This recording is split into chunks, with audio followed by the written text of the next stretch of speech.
अस्सलाम वालेकुम dear student, मैं हूं जफर इस्लाम। आप लोग देख रहे हैं मेरा YouTube channel Zafar अलकीमी।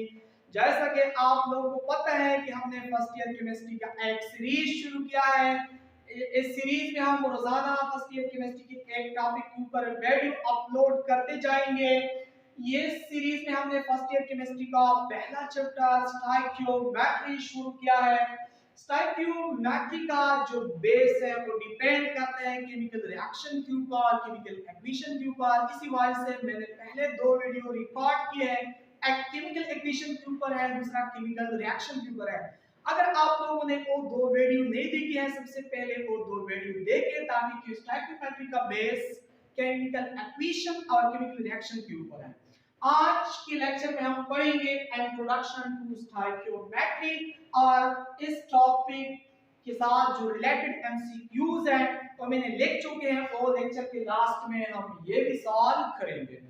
Dear students, अगर आप लोगों ने आगे ईटर देना है या एमटीकेट देना है या कोई और डिपार्टमेंट या इंस्टीट्यूट में अगर आप लोगों ने एडमिशन के लिए एंट्री टेस्ट देना है तो आप लोगों ने जाना है एक एक्सपीरियंस टीचर के साथ जिसके पास शॉर्ट ट्रैक्स हो, सुपर शॉर्ट ट्रैक्स हो। क्योंकि स्टोइकियोमेट्री से तो लाजमी 2-3 एमसीक्यूज आते हैं टेस्ट में।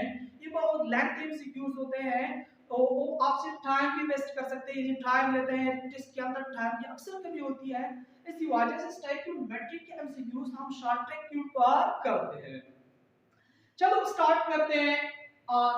चैप्टर नंबर फर्स्ट का पहला इंट्रोडक्शन है, introduction to stoichiometry. Stoichiometry word derived from two Greek word stoichio, stoichion से derived है। stoichion mean element, metry measurements, metry measurements से derived है। metron mean measurement। stoichiometry word derived from two Greek words। ये पहला जो word है स्टोइकियो, ये स्टोइकियो ये स्टोइकियन से आया है। स्टोइकियन से आया है। स्टोइकियन मीन एलिमेंट। और ये मेट्री जो है ये मेट्रन से आया है। मेट्रन और मेट्रन का मीनिंग है मेजरमेंट, यानी पैमाइश करना, मेजरमेंट। सो इसका लिटरली मीनिंग क्या हुआ? Measurement of element. ये इसका मीनिंग है। स्टोइकियोमेट्री का मीनिंग क्या बनता है? Measurement of element.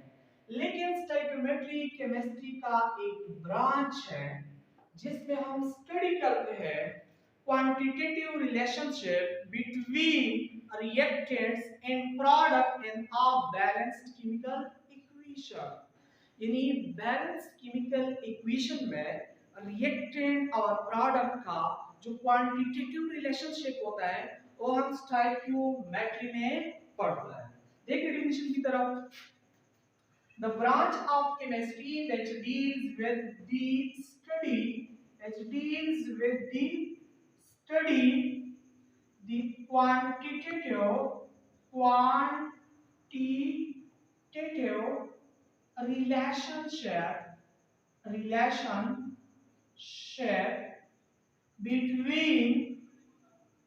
between reactant and product in a balanced chemical equation। balanced chemical equation is called stoichiometry। देखिए एग्जांपल की तरफ देखिए। अगर हम एक इंडस्ट्री में हमने प्रिपेयर करना है H2O। सबसे पहले उस रिएक्शन का हम केमिकल इक्वेशन लिखेंगे, बैलेंस केमिकल इक्वेशन। यानी हमने प्रिपेयर करना है H2O को हाइड्रोजन गैस से और ऑक्सीजन गैस से। तो तो सबसे पहले हम उस रिएक्शन के लिए केमिकल इक्वेशन लिखेंगे। सपोज यानी इक्वेशन लिख रहे हैं, टू बैलेंस केमिकल इक्वेशन है इस रिएक्शन का 2H2 plus O2 to form 2 mole H2O। यानी जब हम हाइड्रोजन को ऑक्सीजन के साथ ट्रीट करें तो उससे प्रिपेयर्ड होता है 2 मोल H2O। ये एक बैलेंस केमिकल इक्वेशन है। बैलेंस इस तरह होते हैं कि यहाँ पे 4 हाइड्रोजन है टोटल और यहाँ पे 4 हाइड्रोजन, यहाँ पर 2 ऑक्सीजन एटम है, यहाँ पे भी 2 है। यानी रिएक्टेंट और प्रोडक्ट में नंबर ऑफ मोल्स इक्वल हो या रिएक्टेंट और प्रोडक्ट का अमाउंट इक्वल हो तो फिर उसको हम कहते हैं कि ये बैलेंस केमिकल इक्वेशन है। अगर कोई कहे कि आप लोगों ने प्रिपेयर करना है सपोज 100 ग्राम वाटर, आप लोगों ने प्रिपेयर करना है 100 ग्राम वाटर, तो स्टोइकियोमेट्री हमें यह बताती है कि इस 100 ग्राम वाटर को प्रिपेयर करने के लिए हमें कितना हाइड्रोजन रिक्वायर्ड होगा, हमें कितना ऑक्सीजन रिक्वायर्ड होगा। यानी 100 ग्राम वाटर को प्रिपेयर करने के लिए कितना हाइड्रोजन दरकार होगा, कितना ऑक्सीजन रिक्वायर्ड होगा, यही कैलकुलेशन हम स्टोइकियोमेट्री के अंदर करते हैं। या अगर किसी ने दिया, अगर किसी ने कहा कि आपके पास सपोज पहले इस इक्वेशन की तरफ देखें, यहाँ पे एक हाइड्रोजन, यहाँ पे 4 हाइड्रोजन टोटल एटम है। हाइड्रोजन डाइएटॉमिक गैस है, यहाँ पे टोटल मॉलिक्यूल 2 है, लेकिन हाइड्रोजन टोटल का एटम्स जो है हाइड्रोजन का 4 है। तो 4 हाइड्रोजन का वेट 4 ग्राम आता है, क्योंकि एक हाइड्रोजन का वजन और मास 1.008 है, या हम 1 सपोज करते हैं। ऑक्सीजन का मास, एक ऑक्सीजन का मास 16 है, लेकिन यहाँ पे मॉलिक्यूल है, मॉलिक्यूल के अंदर 2 ऑक्सीजन के एटम होते हैं, ऑक्सीजन का मास बनते हैं 32। 4 ग्राम वाटर जब 32 ग्राम ऑक्सीजन के साथ रिएक्शन करें तो इससे प्रिपेयर्ड होता है H2O। एक H2O का मॉलिक्यूलर मास 18 ग्राम होता है, और यहाँ पे 2 मॉलिक्यूल बनता है H2O का, तो 2 मॉलिक्यूल का 36 ग्राम वेट बनता है। यानी जब 4 मोल हाइड्रोजन रिएक्ट करे 32 ग्राम ऑक्सीजन के साथ 36 ग्राम वाटर हासिल होता है। अगर कोई कहे कि आपके पास सपोज 4 की बजाय आपके पास 6 ग्राम हाइड्रोजन हो गया, आपके पास 32 की बजाय 40 ग्राम ऑक्सीजन हो गए, तो फिर ऐसे कितना प्रोडक्ट बनेगा H2O का, यही कैलकुलेशन इसकी स्टडी हम कहां पे करते हैं, स्टोइकियोमेट्री। इसलिए हम स्टोइकियोमेट्री को स्टडी करते हैं कि अगर हमें रिएक्टेंट दिया हो तो फिर प्रोडक्ट मांगे, रिएक्टेंट से प्रोडक्ट निकालना, या प्रोडक्ट दिया हो कि अगर आपने इतना प्रोडक्ट प्रिपेयर करना है इसके लिए कितना रिएक्टेंट रिक्वायर्ड होगा। इस किस्म का रिएक्टेंट और प्रोडक्ट का रिलेशनशिप, उसकी स्टडी को हम कहते हैं स्टोइकियोमेट्री। और इस अमाउंट को हम ये भी कहते हैं कि 4 ग्राम 32 ग्राम ऑक्सीजन के साथ रिएक्शन करता है, ये प्रोड्यूस करते हैं 36 ग्राम वाटर। इस अमाउंट को 36 ग्राम वाटर और ये रिएक्टेंट अमाउंट है, ये प्रोडक्ट अमाउंट है। इस रिएक्टेंट और प्रोडक्ट अमाउंट को हम कहते हैं स्टोइकियोमेट्रिक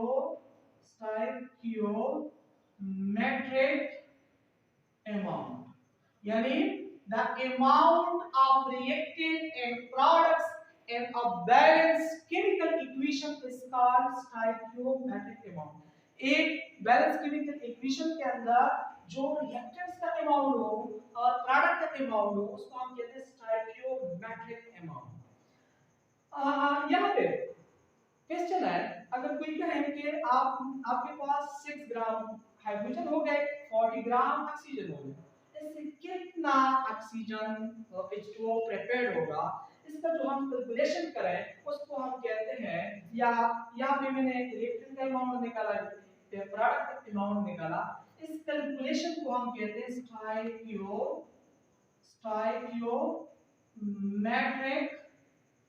कैलकुलेशन। उम्मीद है समझ हो गए।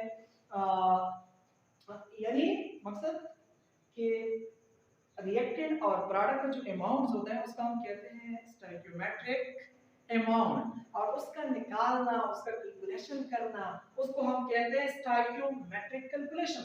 और रिएक्टेंट और प्रोडक्ट का जो अमाउंट होता है उसका रिलेशनशिप स्टडी करना, उसको हम कहते हैं स्टोइकियोमेट्री। इसके बाद हमारे पास कुछ एजम्पशन है स्टोइकियोमेट्रिक के। Assumptions of stoichiometry. उसके बाद हम एमसीक्यूज की तरफ आएंगे। Assumptions of stoichiometry. पहला एजम्पशन स्टोइकियोमेट्री का ये है कि रिएक्शन मस्ट बी 100% कंप्लीटेड। ये पहला एजम्पशन है। अगर आपने किसी इक्वेशन में रिएक्टेंट और प्रोडक्ट के अमाउंट के दरमियान रिलेशनशिप निकालना है, कैलकुलेट करना है, तो सबसे पहला एजम्पशन उसके लिए है कि रिएक्शन मस्ट बी, यानी शुड बी या मस्ट बी 100% कंप्लीटेड। रिएक्शन को 100% कंप्लीटेड होना चाहिए। नंबर 2, नो साइड रिएक्शन, यानी ऐसा ना हो कि यहाँ पे हम हाइड्रोजन ऑक्सीजन के साथ मिला रहे हैं, ऐसा ना हो कि बाहर से कोई स्पीशीज आ जाए हाइड्रोजन के साथ रिएक्शन करे, तो फिर साइड रिएक्शन होता है, यानी उसको हम कहते हैं side reaction. Second assumption, no side reaction take place, no side reaction take place, ये सेकंड assumption है। assumption number 3, reaction must not be reversibility। ये भी एक assumption है कि आपके रिएक्शन में रिवर्सिबिलिटी नहीं होना चाहिए। ऐसा ना हो कि रिएक्टेंट प्रोडक्ट में कन्वर्ट हो जाए, प्रोडक्ट फिर वापस रिएक्टेंट को कन्वर्ट हो जाए, यानी reaction must not be reversibility. ठीक है। एक चौथा assumption ये है कि chemical equation must be obey the law of conservation of mass and law of definite proportions। ये चार assumption है किसके लिए? ये किसके assumption है? स्टोइकियोमेट्री के assumption है। चार assumption मैंने बताए। पहला लिखा है reaction must be 100% completed, second है no side reaction take place, तीसरा है reaction must not be reversibility, reaction के अंदर कोई भी रिवर्सिबिलिटी नहीं होना चाहिए। चौथा इसकी वजह से मैं नहीं लिख रहा हूं। चौथा जो assumption है वो ये है कि chemical equation must be obey the law of conservation of mass and law of definite proportion. ठीक है।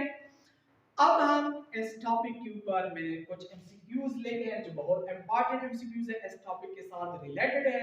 जैसे कि मैंने वीडियो के स्टार्ट में बताया है कि हम हर टॉपिक के साथ रिलेटेड एमसीक्यूज भी सॉल्व करेंगे, उसके शॉर्ट ट्रिक्स भी बताएंगे, क्योंकि स्टोइकियोमेट्री में वो स्टूडेंट ज्यादा सक्सेस होते हैं जो जिसके पास शॉर्ट ट्रिक्स हो, जिसके पास सुपर शॉर्ट ट्रिक्स हो।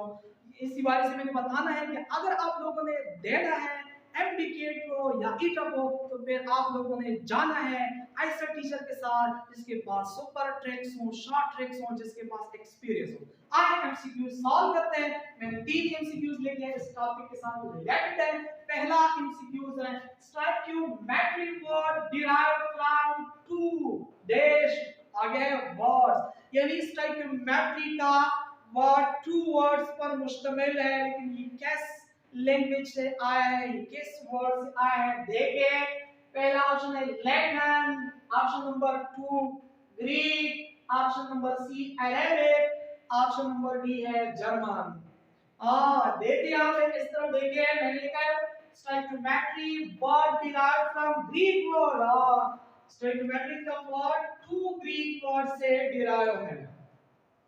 दूसरे एमसीक्यूज की तरफ देखिए। And stoichiometry chemists determine the relation between reactant and product। Stoichiometry में केमिस्ट किस किस्म का रिलेशनशिप फाइंड आउट करते हैं रिएक्टेंट और प्रोडक्ट के दरमियान? ऑप्शन में लिखा है क्वालिटेटिव, बी ऑप्शन में क्वांटिटेटिव, सी ऑप्शन में लिखा है both A and B, D option में लिखा है नॉन ऑफ दीज। देखें यहाँ पे डिफिनेशन में मैंने क्या लिखा है कि स्टाइक्योमेट्री केमिस्ट्री का वो ब्रांच है जिसमें हम स्टडी करते हैं quantitative relationship between the reactant and products. देखिए ऑप्शन में क्वांटिटेटिव का वर्ड बी ऑप्शन में है, हमारे पास करेक्ट ऑप्शन बी हो गया। एमसीक्यूज नंबर 3 के ऊपर आते हैं एमसीक्यूज है which of the following incorrect about stoichiometric assumptions। stoichiometric assumption के बारे में कौन सा ऑप्शन जो है इनकरेक्ट है? इनकरेक्ट ऑप्शन हमने सर्च करना है। देखिए पहला ऑप्शन लिखा है reaction must be 100% completed, yes ये ऑप्शन तो स्टोइकोमेट्रिक असम्पशन के लिए ठीक है, करेक्ट है, लेकिन क्वेश्चन में मांग है इनकरेक्ट वर्ड, ए ऑप्शन तो नहीं हो सकता है। दूसरे ऑप्शन की तरफ देखिए डियर नो साइड रिएक्शन, हां ये ऑप्शन भी करेक्ट है, हमने सर्च करना है इनकरेक्ट वर्ड को, इनकरेक्ट स्टेटमेंट को। Reaction number option number C देखिए reaction must be obey the law of conservation in law definite proportion, ये तो ठीक है। या फिर ऑप्शन नंबर डी को देखिए नन ऑफ दीज, हमारे पास इस एमसीक्यूज का ऑप्शन है नन ऑफ दीज। ये था आज का हमारा लेक्चर, इंशाल्लाह नेक्स्ट वीडियो में हम रिकॉर्ड करेंगे, यानी नेक्स्ट वीडियो में हम पढ़ेंगे law of conservation and law of conservation of mass, ये law of conservation of mass है, and law of definite proportion, ये नेक्स्ट वीडियो में हम पढ़ेंगे, ठीक है। ये law of conservation of mass है। अगर आप लोगों ने मेरा चैनल को सब्सक्राइब नहीं किया है, सबसे पहले आप लोगों से रिक्वेस्ट है कि मेरा चैनल आप लोगों ने सब्सक्राइब करना है, बेल आइकन बटन को क्लिक करना है ताकि नए आने वाली वीडियो का नोटिफिकेशन आप लोगों को आते रहे। खुदा हाफिज।